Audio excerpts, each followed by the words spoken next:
लीन हो गया है। जो प्रतिमाएं हैं, एक प्रतिमा भगवान के आदर्श के गुणों की प्राप्ति के लिए निमित्त है। कैसे आईना में दर्पण में हमको देखते हैं, परंतु दर्पण में हम नहीं हैं। पारसनाथ भगवान बगीचा मंदिर में भी नहीं है, स्वर्णभद्र कूट में भी नहीं है। पारसनाथ भगवान आनंदा पार्श्वनाथ मंदिर के भगवान भी वो पारसनाथ भगवान नहीं है। भगवान तो मध्य लोक में भी बड़ा पारसनाथ भगवान की पद्मासन प्रतिमा है, वो भी पारसनाथ नहीं है। निज पारसनाथ जो भगवान है वो सिद्ध शिला में निराकार अनंत रूप को प्राप्त कर लिया है। परंतु जैसे हर एक घर में आईना होता है, ऐसे हर गांव में मंदिर को निर्माण करते हैं। आईना में कैसे हमको देखते हैं, ऐसे मंदिर में जिनेंद्र भगवान को दर्शन करने के बाद निज दर्शन का होना चाहिए। यही है सच्चा दर्शन।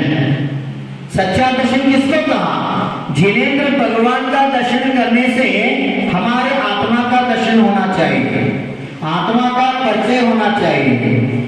कैसे आईना में हमको हम देखते हैं, ऐसे भगवान में भी हमको देखना है।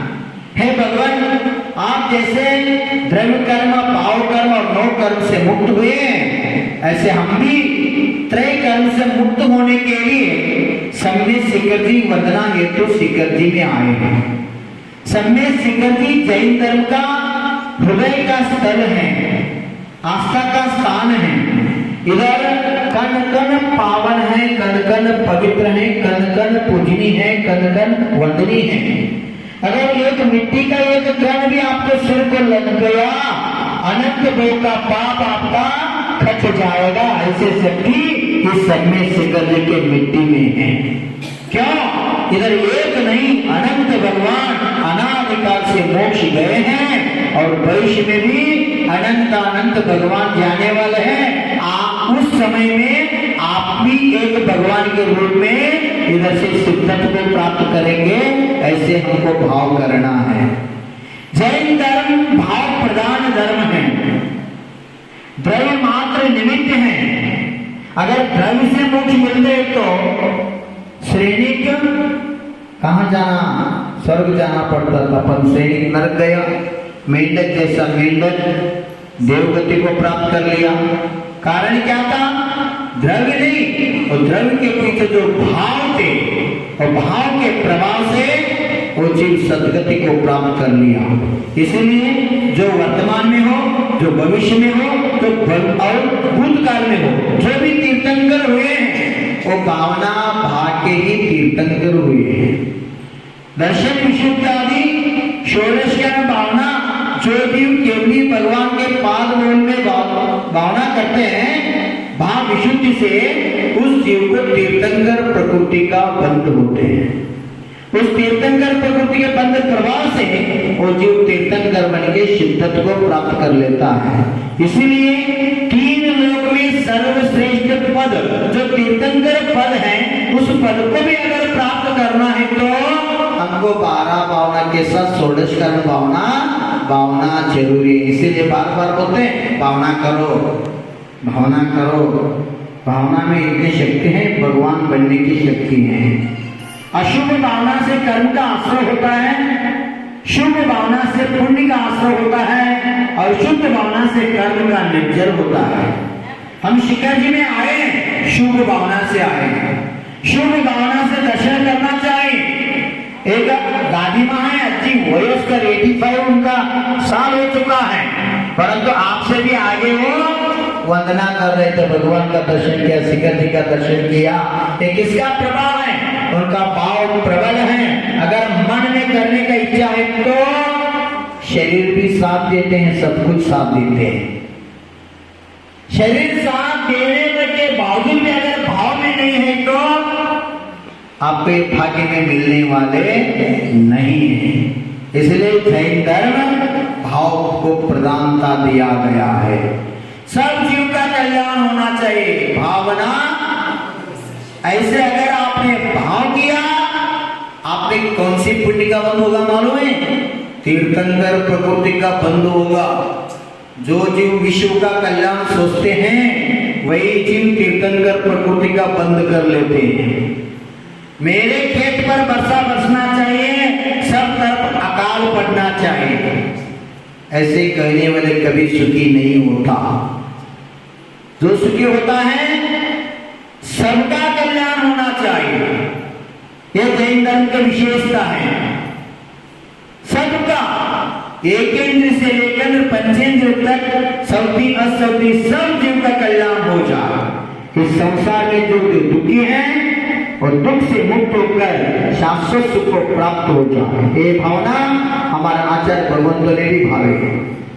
जो सांख्य का नाम हर दिन बोलते हैं, संपूजका नाम प्रतिपालका नाम यतीन्द्र सामान्य तपोधना नाम देशस्य रासस्य पूर्वस्य राज्ञा करोतु शांति भगवान जिनेन्द्र। आचार्य पूज्यपाद भगवान भी भगवान के चरणों में ऐसे भक्ति करते हैं, राजा हो प्रजा हो, मंत्री हो, एक सामान्य फ्यूल भी हो, एक महान तपस्वी साधु हो, एक क्षुल्लक सामान्य सावक भी हो, जो भी हो, जो आपके भक्ति करते हैं, जो धर्म से जुड़े हैं, जो परोपकार करते हैं, जो मंगल भावना करते हैं, उसका आत्मा का परम मंगल हो जाए, यही भावना हमारे पूर्वाचार्य भी भगवंत के चरणों में भाए। आचार्य कुंद जैसा महान आचार्य भी हम सबका कल्याण करने के लिए ग्रंथ का निर्माण किया है। ग्रंथ का निर्माण करना शुभोपयोग का कार्य है और आपके आत्मा का ध्यान करना शुद्धोपयोग का कार्य है। आचार्य कुंद भगवान शुद्धोपयोग का समय निकाल के हमारे जैसे भक्तों का कल्याण के लिए एक नहीं दो नहीं 84 पाहुड़ ग्रंथ का निर्माण किया। यही परोपकार की भावना है। परस्परोपग्रह जीवाना, तीन लोक में जो जीव हैं सब जीव का हित हो जाए और सब जीव शुद्ध बन जाए, ये भावना करना चाहिए। इसलिए शिखर जी का हृदय, शिखर जी का मन इतने विशाल होना चाहिए। माने के बाद हे भगवान ನಾವು ನಿಮ್ಮಂಗ ಭಕ್ತಿ ಮಾಡಿ ನಿಮ್ಮಂಗ ಮುಕ್ತಿ ಪಡಿ ಉದ್ದೇಶ ಇಟ್ಕೊಂಡರ ಶಿಖರ್ಜಿ ಬಂದದೀವಿ ಅಂತ ಭಾವನಾ ಮಾಡುವುದ। ಶಿಖರ್ಜಿ ಒಳಗ ಪ್ರತಿಯೊಂದು ಮಣ್ಣಿನ ಕಣ ಸಹಿತ ಮಾತಾಡ್ತಾವು, ಪವಿತ್ರದವು। ಶಿಖರ್ಜಿ ಒಂದು ಕಾಯಿನ್ ಹೊಳ ಇರಲಿ, ಒಂದು ಜೊಂಡಿಗಿರ್ಲಿ, ಒಂದು ಚಿಂಗಾಡಿ ಇರಲಿ, ಅದು ಭೋಗ ಇದ್ದದ್ದು ಜೀವನ ಶಿಖರ್ಜಿ ಒಳಗೆ ಜನ್ಮ ತಗೋತೀಗ ದೊಡ್ಡ ಎಲ್ಲ ಗಿಡಗಳದಾವು, ಅವೆಲ್ಲ ಭೋಗ ಇದ್ದಾಗ ಜನ್ಮ ತಗೊಂಡಾವು। ಅದು ಕನ್ನಡದಾಗ ಒಂದು ಹಾಡಬಾರ್ದು, ದೇವರಾದರೆ ನಾನು ವೀತರಾಗಿಯಾಗಿರುವೆ, ಭಕ್ತನಾದರೆ ನಾನು ಜಿನ ಭಕ್ತನಾಗಿರುವೆ, ಗುರುವಾದರೆ ನಾನು ವಿದ್ಯಾಸಾಗರನಾಗಿರುವೆ, ಶಿಷ್ಯನಾದರೆ ನಾನು ಧರ್ಮಭೂಷಣರಾಗಿರುವೆ, ಗುರುವಾದರೆ ನಾನು ಭದ್ರಬಾಹುರಾಗಿರುವೆ, ಶಿಷ್ಯನಾದರೆ ನಾನು ಚಂದ್ರಗುಪ್ತರಾಗಿರುವೆ। ಮುನಿಸಿ ಮುನಿಸಿ ಊರಿಗೆ ಬಂದು ವಿಶ್ವ ಶಾಂತಿ ಸಂದೇಶ ತಂದು ಶ್ರೀ ಗುರು ನಗರಕ್ಕೆ ಬಂದು ಊರಿನ ಜನರ ಕಲ್ಯಾಣಗೈದು, ದೇವರಾದರೆ ನಾನು ಈತರಾಗಿಯಾಗಿರುವೆ, ಭಕ್ತನಾದರೆ ನಾನು ದಿನಭಕ್ತನಾಗಿರುವೆ, ಮಣ್ಣಾದರೆ ನಾನು ಸಮ್ಮೇದಗಿರಿಯಲ್ಲಿರುವೆ, ಶಿಲೆಯಾದರೆ ನಾನು ಗೊಮಟ ಮೂರ್ತಿಯಾಗಿರುವೆ, ಕಮಲಾದರೆ ನಾನು ಬ್ರಹ್ಮ ಕಮಲವಾಗಿರುವೆ, ಹಿಮವಾದರೆ ನಾನು ಕೈಲಾಸಗಿರಿಯಲ್ಲಿರುವೆ, ಮುನಿಶ್ರೀ ಊರಿಗೆ ಬಂದು ವಿಶ್ವ ಶಾಂತಿ ಸಂದೇಶ ತಂದು ಶ್ರೀ ಗುರು ನಗರಕ್ಕೆ ಬಂದು ಊರಿನ ಜನರ ಕಲ್ಯಾಣ ಗೈದು ದೇವರಾದರೆ ನಾನು ಈತರಾಗಿಯಾಗಿರುವೆ ಭಕ್ತನಾದರೆ ನಾನು ಜಿನ ಭಕ್ತನಾಗಿರುವೆ. ಭಕ್ತನ ಭಾವನೆ ಒಂದು ವೇಳೆ ನಮ್ಮ ಮಣ್ಣಾಗಿ ಯಾವುದೋ ಪೃಥ್ವಿ ಕಾಯಕ ಜೀವ ಆದ್ರೆ ನಾ ಶಿಖರ್ಜಿ ಒಳಗ ಮಣ್ಣಾಗಿ ಜನ್ಮ ತಗೊಳಕ್ ಇಷ್ಟಪಡ್ತೇನೆ ಅಂತಕೊಂಡ ಭಕ್ತ ಭಾವನೆ. ಒಂದು ವೇಳೆ ಹಿಮ ಆಗಿ ನಾ ಜೀವನ ತಗೊಂಡಿ ಜಲಕಾಯಕ್ಕಾಗಿ ಹಿಮ ಆತಂದ್ರ ನಾ ಕೈಲಾಸ ಪರ್ವತದಾಗ ಆ ದಿನ ಭಗವಾನ್ ರಕ್ಷಣೆ ಮಾಡಿ ನನ್ನ ಜೀವನ ಸಕ್ಸಸ್ ಮಾಡ್ಕೊಳ್ತೀನಿ. ಒಂದೇ ಕಮಲ ಅಂತಕ್ಕಂಥ ವನಸ್ಪತಿ ಕಾಯಕ ಜೀವ ಆಗಿ ಯೋಗ ಬರ್ತಂದ್ರ ನಾ ಬ್ರಹ್ಮ ಕಮಲಾಗಿ ಭಗವಂತರ ಆಸನಾಗಿ ನನ್ನ ಹೃದಯದ ಭಗವಂತನ ವಿರಾಜ ಮಾಡ್ಕೊಳ್ತೀನಿ. ಒಂದು ವೇಳೆ ಕಲ್ಲನಾಗಿ ಪೃಥ್ವಿ ಕಾಯಕ ಕಲ್ಲಾಗಿ ಜನ್ಮ ತಗೊಂಡ್ರ ವೆಂಕಟೇಶ್ವರ ಮೂರ್ತಿಯಾಗಿ ನನ್ನ ಆತ್ಮ ಕಲ್ಯಾಣ ಮಾಡ್ಕೊಳ್ತೀನಿ ಅಂತ ಭಕ್ತ ಭಾವನೆ. ಇದು ಭಾವನೆಯ ಪ್ರತಿಫಲ. ಹೆಂಗ ನಾವು ಭಾವನ ಮಾಡ್ತೀವಿ ಹಂಗ ಫಲ ಸಿಗ್ತದೆ. ಜಾಳ ಬಿತ್ತಂದ್ರ ಜ್ವಾಳ ಬರ್ತತಿ, ಕಬ್ಬ ಹಚ್ಚಿದ್ರ ಕಬ್ಬು ಬರ್ತತಿ, ಗೋಧಿ ಬಿತ್ತಂದ್ರ ಗೋಧಿ ಬರ್ತತಿ. ಇನ್ನು ಜಾಲಿ ಬೀಜ ಬಿತ್ತಿ ಮಾವಿನಕಾಯಿ ಬೇಕಂದ್ರ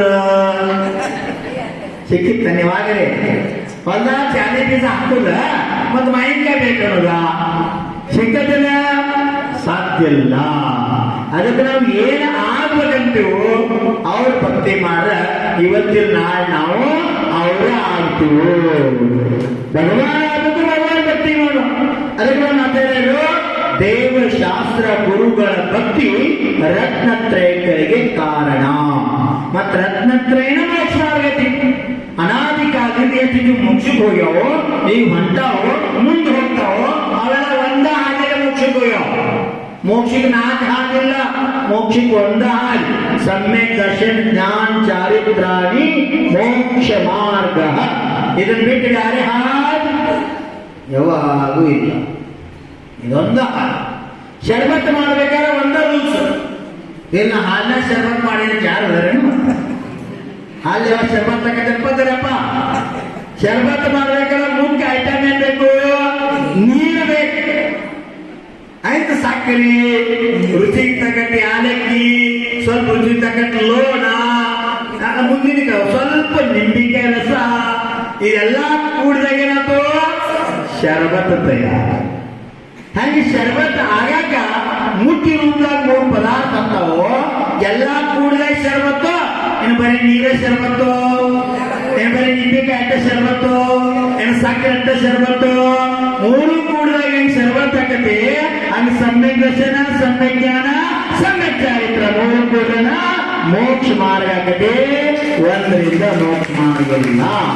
ಅದಕ್ಕೆ ನಮಗ ಭಗವಾನ್ ಭಕ್ತಿ ಮಾಡಬೇಕು, ಮತ್ ಸಿನಿಮಾನಿಂದ ಭಕ್ತಿ ಮಾಡಬೇಕು, ಮತ್ತು ಗುರು